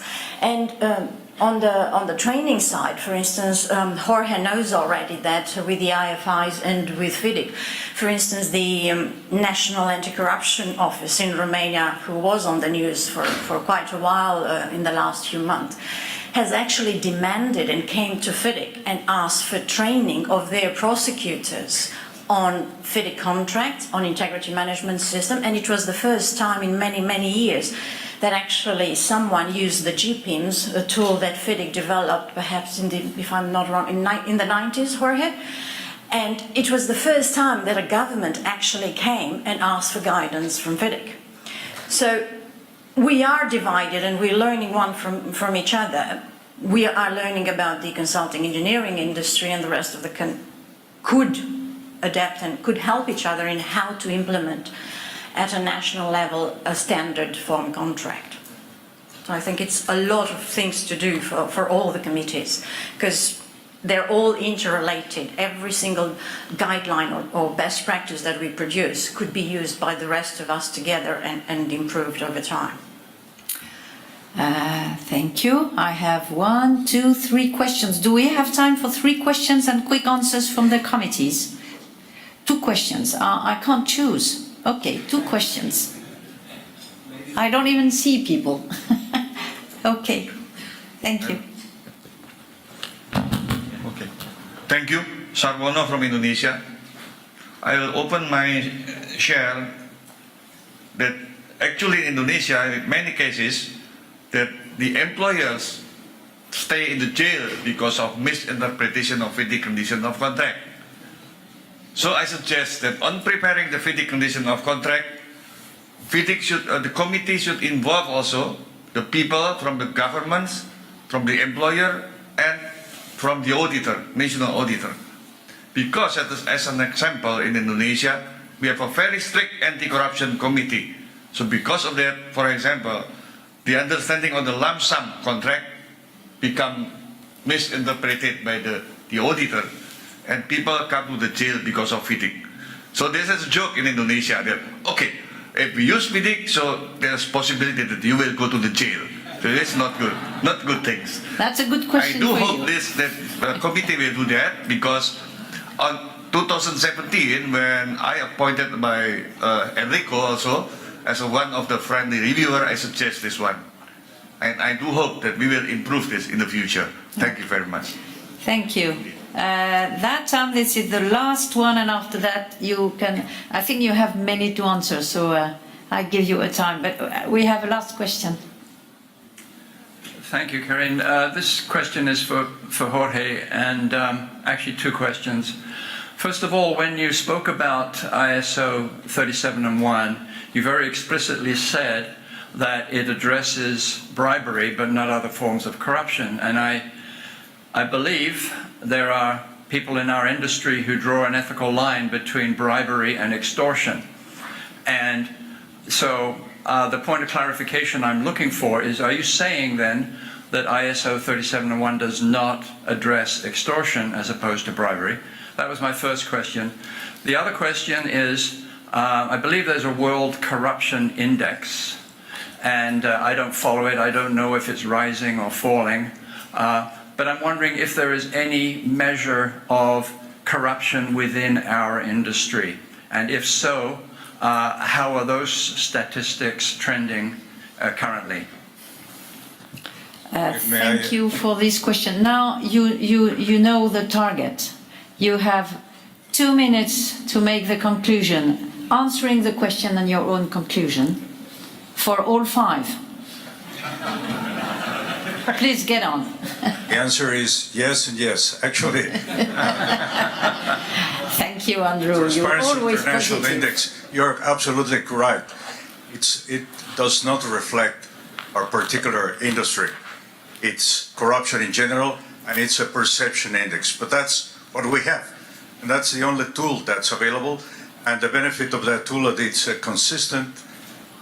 It goes every year, and we keep track of the way things are moving. What we need, our own corruption perception index for construction or for consulting or for engineering, and that's one of the things that we're pursuing. We don't have that. And the first question you had, yes, indeed, 37.1, and Richard knows much more about this than I do, is focus on bribery only.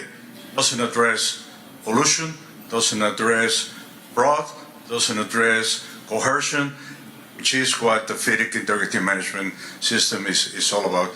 But it's a very good and very useful standard for industry in general, and if you're focusing on bribery itself. Yes. Thank you. Steve, do you have one word conclusion and answering questions? I think I just make one comment, backing up John Boyd. I participate in the training for the Chinese FIDIC certified consulting engineer. They are very enthusiastic about this process, and in the last session that I went to, they also had a parallel session where they were training government officials in the benefits of using FIDIC certified consulting engineers. I think that's a space where FIDIC could be working much harder. Thank you. Jean? Well, two global remarks from the point of view of sustainable development. First one is very rapid changing on sustainable development implementation. Introduction of life cycle approach is becoming an important concern. Second is digitalization with new players on the market. Third is regulation driven by national determined contribution in major countries all over the world. And fourth is the private role of the private investment versus traditional public investment of infrastructure. Second remark is the SD Sustainable Development Communication Plan to develop with the World Bank and ISO guidebook for implementing their rule for the framework for urban development, and linked to that trainings, which should be an important part of global FIDIC activities. Thank you. Kai? Okay, very quickly, lots of questions on contracts. On the feedback issue, this is exactly what we want. All the names of the contracts committee members is on FIDIC website. Just email feedback on application of different contract forms from your country. This is exactly, we collect all of them and compile all of them when we move into new contract projects. The blacklist issue, FIDIC Contracts Committee has decided to take a more positive angle of the issue, and instead we've issued something called the FIDIC Contracts Golden Rules or Golden Principles. Rather than saying you're doing wrong, do right instead according to this. We think that's a good idea. I'll put together the language and the legislation issue. The language issue is actually, to be a bit it's actually not the contracts committee's job, it's the secretariat's job to convert all the contracts into as many languages as possible. Of course, the contracts committee is of assistance and support when it comes to interpretation of clauses in different languages. And on the legislation issue, the contracts structures is as such that there's general conditions and particular conditions, and we hope that you can tweak your contract's intentions in the particular conditions so that they fit local legislation. I'm not saying that this is the answer in all cases. In some cases you don't, you can't, and that's the thing. We had one question about including government officials and clients. FIDIC Contracts Committee production process, if you like, includes 4 review rounds after complete the draft. One of them is called friendly reviewers, and we invite almost hundreds of people, from users, from law firms, from public officials, to comment. So yes, we do include every possible player that could use this form in the future to make them as good as possible. I think I'll stop there. If there are any questions, I'm sorry I haven't answered, please come to me, and if I can't answer them, I'll forward them to the chair of the committee. Okay, thanks a lot, Andrew. So I'll give you a couple of answers and a challenge. So the world of consulting engineering is changing, and we in the Business Practice Committee want to be able to provide you with some guidance and some tools which will help you adapt to that change. So we're looking at that with the FIDIC EC at the moment in terms of how can we help you better understand the technological changes, not from a usage point of view, but how you might adapt to those within your business and some of the risks and opportunities that come with those. But with business practice, some of the core elements of that are not changing. How you do your business, whether you think integrity is a core fundamental part of your business, that shouldn't change. But how you develop to some of the disruptive changes that are coming is something that we would like to help you with. But we need help from you. So we need you to give us the things that are challenging you that FIDIC is not helping you with at the moment. So either through the Secretariat, through your EC member, or directly to me on behalf of the Business Practice Committee, if there are things that you think you would like FIDIC to help you with, then please let us know. This is your opportunity. We won't know what your problems are if you don't tell us. So please, give us some feedback. Thank you. Before giving the conclusion word to Nelson, I just want to thank the chair, and I suggest you thank them, because, you know, they have taken the responsibility. They have to think global and deliver local. They have to talk to big firms and they have to talk to small firms. They have to help members firms and they have to be efficient in influence institution. It's really hard, and now we have the time. Fifth point, they have to think short term and long term. Honestly, I think you can thank them very warmly and applaud, because they make a tremendous work for FIDIC and for you. Thank you all. Thank you for the audience for having been participating. Now, Nelson, the micro is for you.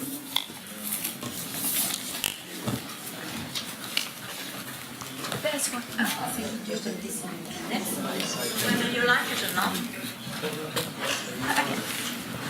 No, you stay. Yes, you stay for it. Well, you're not going to leave Nelson by himself. Okay?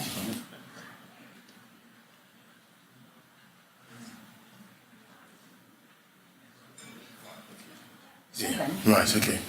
I'm not quite sure how much I can say. I think the word that my colleague talked about, which is the word of confusion, I'm not quite sure whether I actually get it or whether it was an accidental word. First of all, can I thank the committee chairs, because sometimes we take it for granted that you're just there to serve the FIDIC and to serve us. And somebody said to me yesterday, he said, it's easy to complain about FIDIC, but actually it's challenged to manage FIDIC. I'm beginning to get that message. And my first point really is, it just goes with what the President talked about, is that we are going through this vanguard of change. For some of you, you've read my comments and article, and I've just said publicly, privately, that we take a root and branch review of FIDIC objectives, because we're in a new world where things are changing and we need to reflect the future in what we do, how we do, and what we do.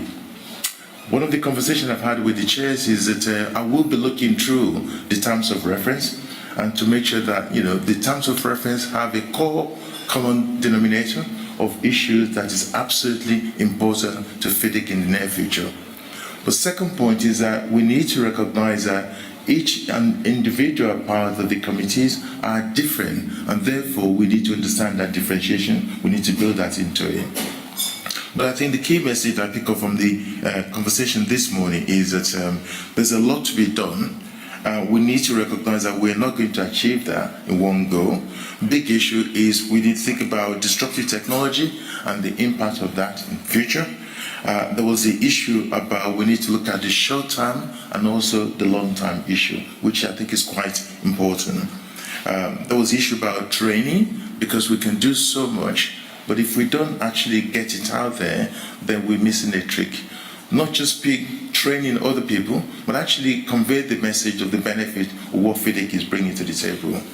I understand the issue. We have so much resources, so much knowledge, so much intellectual property which are sitting in silo, and I take that away as a challenge for FIDIC in my new role to make sure that our communication, our advocacy, and the way we deliver our message is actually punchy. That to me is a good takeaway, and I'll take that on board.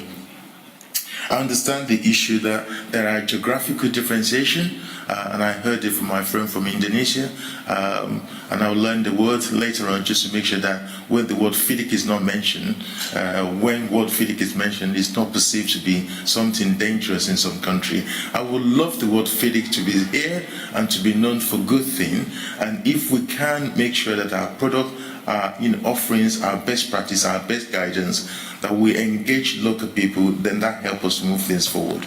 I take the point from Mansi. Yes, we can't assume the rest of the world is just going to adopt FIDIC, best practice contracts because we expect, one size fits all. That's not true. We recognize that.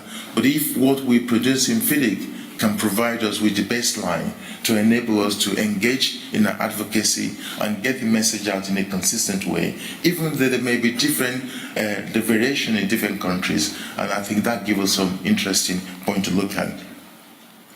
I understand the issue about making sure that our document does not actually look at things from our own point of view, and there is that perception. I'm pleased that Kai really addressed that issue, that when we produce this contract, we don't just sit in and think about engineer, act like engineer, but don't deal with the rest of the world. The engagement process is very rigorous, is very thorough, and I believe that there's always room for improvement, and it's just about where do we have a gap in the process and how best can we make sure we fill that gap, and that's very critical.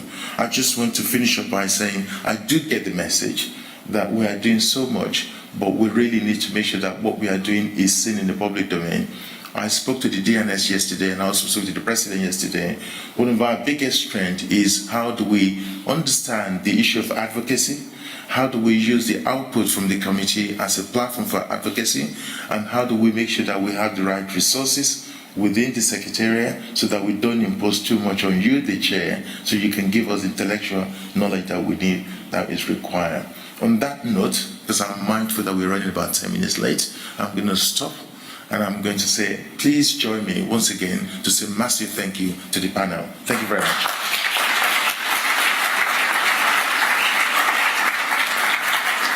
I believe the task is now for me to hand over. Please, can I just remind you, you are not expected to leave where you are, apart from the speakers.